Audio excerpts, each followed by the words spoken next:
Friends, स्वागत है आप सभी का मेरे यूट्यूब चैनल पर। कैसे हैं आप सब? आई होप आप सब अच्छे होंगे, घर पे होंगे। सो घर पे रहिए, सीखते रहिए। सो फ्रेंड, जैसा कि हम सब पढ़ रहे हैं कोऑर्डिनेट ज्योमेट्री में स्ट्रेट लाइन, ठीक है, तो वो अपना ख़त्म हो चुका है। तो आज उसी का रिवीजन क्लासेस है। तो जिन्होंने अब तक प्रीवियस वीडियोज़ नहीं देखे हैं वो उसको देखिए। और ये वीडियो खास करके आज का जो ये वीडियो है ये आपके लिए काफ़ी ज़्यादा यूज़फुल है, ठीक है। तो इसको आप इस पर जिन्होंने पिछला वीडियो ज़्यादा ध्यान से नहीं देखा है तो इसको प्लीज़ आप ज़्यादा अच्छे से देखिए, ये आपके लिए काफ़ी ज़्यादा यूज़फुल होगा, ठीक है। तो आइए शुरू करते हैं अपना वीडियो।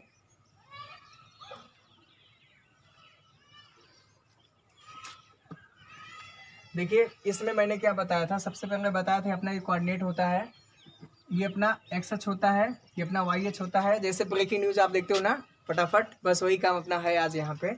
अपना एक्स अक्ष होता है, अपना वाई अक्ष होता है, ये अपना क्या होता है, ओरिजिन होता है, यानी जिसको हिंदी में क्या कहते हैं, मूल बिंदु कहते हैं। इसकी डेफिनेशन क्या होती है, एक ऐसा बिंदु जिसपे एक्स एंड वाई दोनों क्या होते हैं, 0 एंड 0 होते हैं, ठीक। तो यहाँ पे एक कोई ऐसी रेखा है, तो इस रेखा आपको दिख रही होगी कि ये जीने जैसे शेप की है, यानी इसका कुछ ना कुछ झुकाव है ना। तो इसका कुछ ना कुछ झुकाव है, यानी इसका कुछ ना कुछ ढाल है। इसी को अंग्रेजी में, इंग्लिश में कहते हैं स्लोप, ठीक, यानी प्रवणता इसको कहते हैं, प्रवणता, ठीक। तो इस रेखा पे कहीं ना कहीं भाई ये दोनों अक्ष को कट कर रही है। वाई अक्ष को इस पॉइंट पे कट कर रही है, एक्स अक्ष को, और वाई अक्ष को इस पॉइंट पे कट कर रही है। तो हमने इसका नाम दे दिया बी, इसका नाम दे दिया ए। इसका निर्देशांक x1 y1 हो गया, इसका निर्देशांक x2 y2 हो गया, ठीक। तो जब भी कोई रेखा दो पॉइंट के कट करे तो प्रवणता का सूत्र क्या होता है बाबू, y2 माइनस y1 अपान x2 माइनस x1। ये प्रवणता का सूत्र होता है, ठीक। फर्स्ट प्रवणता का पहला सूत्र होता है जब दो बिंदु दिए हुए हों, जब दो बिंदु दिए हों, जब दो बिंदु दिए हों उस कंडीशन में प्रवणता का सूत्र क्या होता है, y2 माइनस y1 बटे x2 minus x1। For example जैसे अपने पास दो बिंदु है 3 2 माइनस 1 एंड 2, तो इसको आप x1 मानो, इसको y1 मानो, इसको x2 मानो, इसको y2 मानो, बस मान उठा के इसमें रख दो, प्रवणता आ जाएगा, ठीक, कोई दिक्कत नहीं। प्रवणता का सेकंड केस देखते हैं। अगर कोई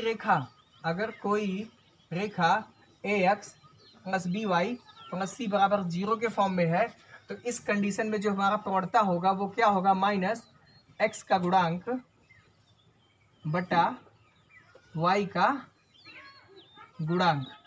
एक सूत्र बाबू ये हो गया प्रवणता का।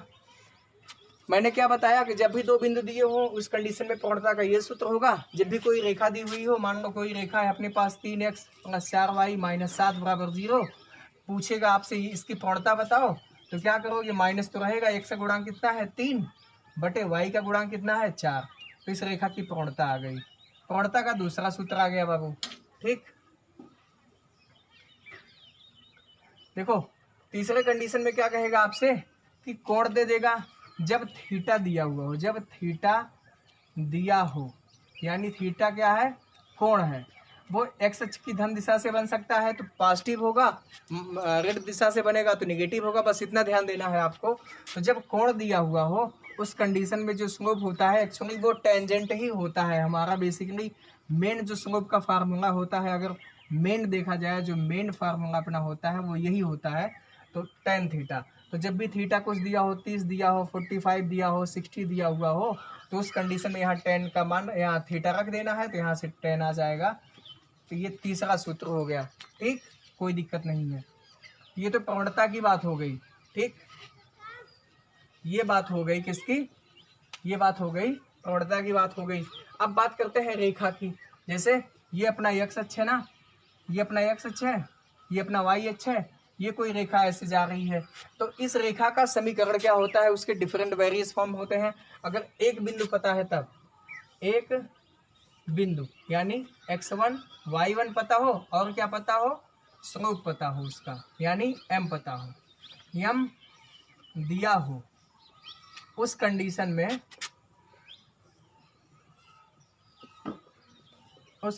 में रेखा का समीकरण क्या होगा, उसका सूत्र क्या होता है, y माइनस y1 बराबर m into x minus x1।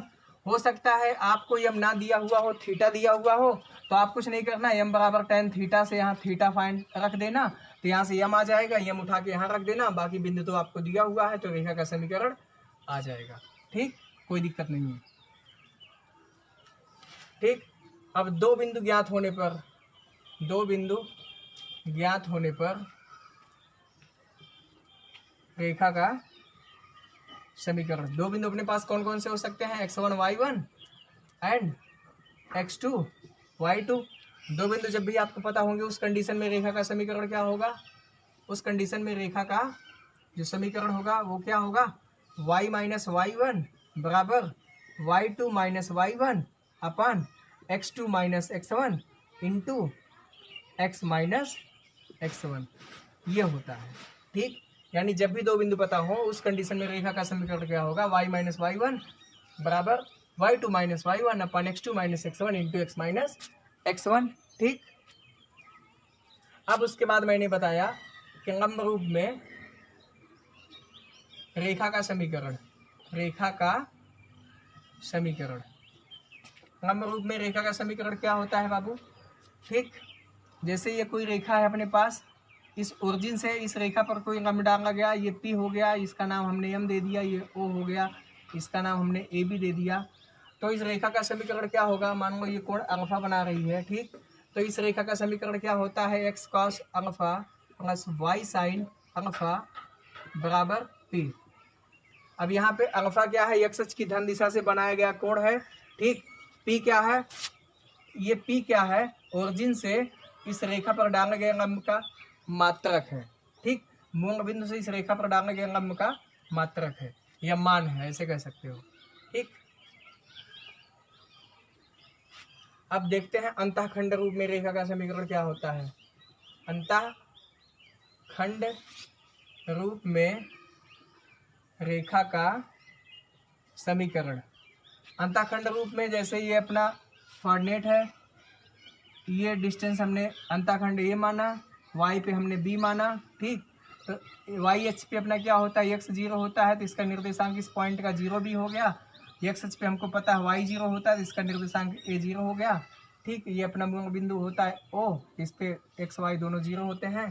ठीक, तो अंतःखंड में क्या होता है, अंतःखंड रूप में जो रेखा का समीकरण होता है वो क्या होता है, x अपान ए प्लस वाई अपान बी बराबर 1। यानी आपसे क्वेश्चन में जब भी पूछे तो आपसे रेखा ऐसी नहीं दी होगी, आपको रेखा कुछ इस टाइप में होगी, कुछ इस टाइप में रेखा आपको दी होगी। तो आपको क्या करना है कि दाहिना पक्ष आपको हमेशा 1 करना है। 1 कैसे होगा, 20 से डिवाइड कर देना, फिर नीचे जो भी आएगा उसको इस रेखा से कंपेयर करा देना, अंतःखंड रूप में रेखा का समीकरण आ जाएगा। ठीक, आगे बढ़ते हैं। मैंने बताया था एक्स अक्ष का समीकरण, एक्स अक्ष का समीकरण एंड हमने बताया था वाई अक्ष का समीकरण। एक्स अक्ष का समीकरण क्या होता है, y बराबर 0। वाई अक्ष का समीकरण क्या होता है, मैंने बताया था x बराबर 0। क्यों बताया था भाई, एक्स एक्सिस की बात हो रही है, जब x की बात करोगे तो चाहे ओरिजिन के बाएं पक्ष में जाओ, चाहे ओरिजिन के दाएं पक्ष में जाओ, चाहे उसकी पॉजिटिव वैल्यू देखो, चाहे उसकी नेगेटिव वैल्यू देखो, उस पर तो आएगा x ही ना, उसमें तो कहीं y दिखेगा नहीं, सो इस पे y 0 हो गया। बात करते हैं y एक्सिस की, इस ओरिजिन के ऊपर देखो चाहे इस ओरिजिन के नीचे देखो, बात इसमें सिर्फ y की हो रही है तो y ही आएगा, इसमें x कहीं दिखेगा नहीं, सो यहाँ पे x बराबर 0 हो गया।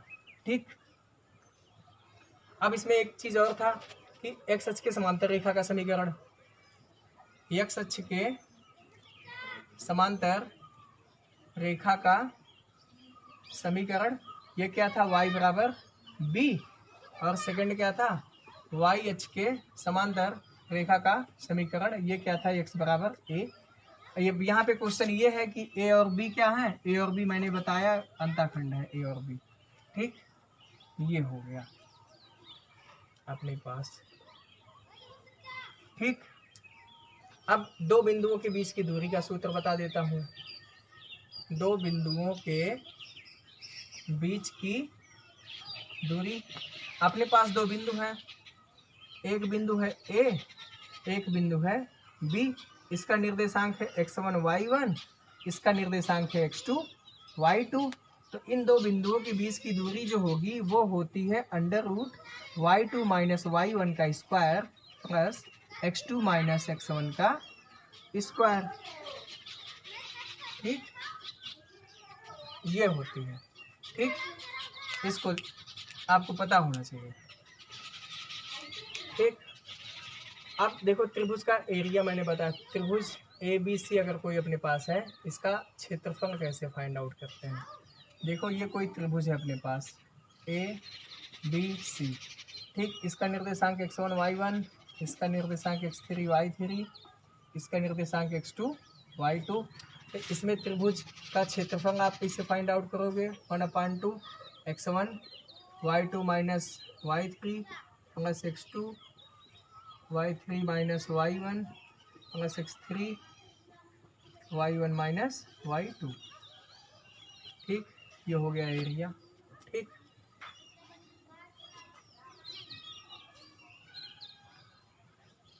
ये हो गया एरिया। ठीक, अब देखो क्या करते हैं। बीच की दूरी तो मैंने आपको बता दिया, प्रौढ़ता भी मैंने बता दिया। अब देखो मध्य बिंदु कैसे ज्ञात करते हैं। ये अपना x अक्ष है, ये अपना मूल बिंदु है O, ये अपना y अक्ष है, ये कोई रेखा है, इसका एक बिंदु है A, एक बिंदु है B, ये मध्य बिंदु है, इसका नाम हमने दे दिया C। इसका निर्देशांक है x1, इसका निर्देशांक है y1, इसका निर्देशांक है x2, इसका निर्देशांक है y2। तो ये मध्य बिंदु कैसे आएगा। इसका सम डिवाइडेड बाई 2 प्लस इसका सम डिवाइडेड बाई 2, यानी इसको हम कह सकते हैं x1 plus x2 divided by 2 comma y1 plus y2 divided by 2।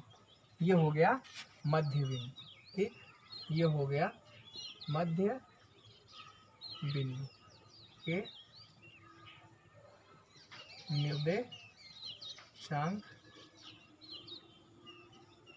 ज्ञात करना। ठीक, इस पे एक क्वेश्चन में बता दूँ आपको।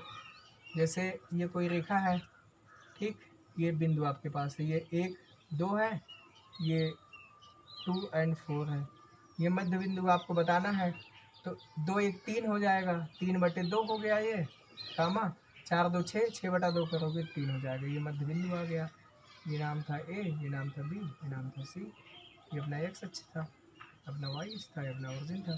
ठीक, तो आपको अच्छा लगा होगा ये रिवीजन क्लासेस। इसमें मैंने आपको बहुत ही कम समय में बहुत ही काफ़ी जानकारी दी। ठीक है, तो आई होप कि ये वीडियो आपके लिए काफ़ी ज़्यादा हेल्पफुल होगी। सो आप इस पे ज़्यादा फोकस करो, ज़्यादा से ज़्यादा आप ध्यान दो, अभ्यास करो। ठीक है, मैथ सब्जेक्ट ही ऐसा है ना कि आप उस पर जितना ज़्यादा अभ्यास करोगे उतना ही ज़्यादा मजबूत होगा। तो हम आशा करते हैं कि आपको हमारा ये सेशन काफ़ी ज़्यादा पसंद आया होगा। तो आप इसको ज़्यादा से ज़्यादा आप शेयर करो, सब्सक्राइब करो एंड लाइक करो। ठीक है, मिलते हैं अपने नेक्स्ट वीडियो में नेक्स्ट टॉपिक के साथ। ठीक, तब तक के लिए टेक केयर, बाय बाय।